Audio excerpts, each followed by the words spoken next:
There is a particular kind of financial mistake that does not feel like a mistake when you make it. It feels like conviction. You find something you believe in, a stock, a property, a business, an idea.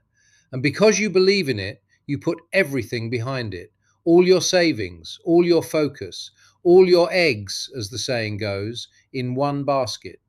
And for a while, sometimes a long while, it works. The conviction pays off. The confidence feels justified until it doesn't.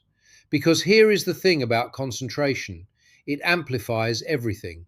When things go well, it accelerates your gains. But when things go wrong, and at some point something always goes wrong, it accelerates your losses just as fast. And losses, as we covered in the last video, are not symmetrical. They do not undo themselves with an equal and opposite gain. They require far more to recover from than they cost to create. This is not a modern problem. It is one of the oldest financial mistakes in human history, and it is why one of the most enduring ideas in wealth management, one that appears in ancient texts long before it appeared in any finance textbook, is the principle of not concentrating everything in one place. The Talmud describes it simply: divide your assets, put some into land, some into business, some into reserve. The proportions matter less than the principle. No single event should be able to take everything. That idea is thousands of years old, and it is still the foundation of how serious wealth is managed today.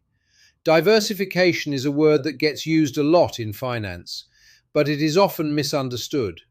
People think it means owning a lot of different things. It does not. It means making sure that no single failure, no single market move, no single bad decision can wipe out everything you have built. Those are different things. You can own 20 different stocks in the same sector and think you are diversified. But if that sector collapses, everything moves together. You can own property in multiple locations and think you are protected. But if interest rates rise sharply, every property is affected at once. Real diversification means your assets do not all respond to the same events in the same way. Some things go up when others go down.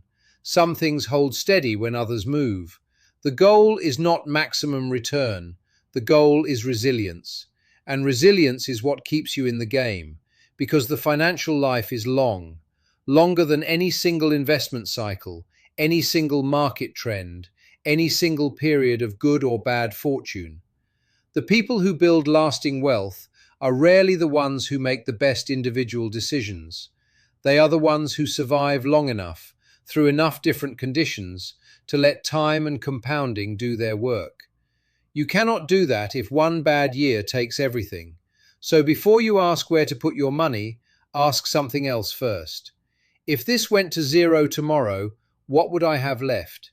If the answer is very little or nothing, that is the problem to solve before anything else.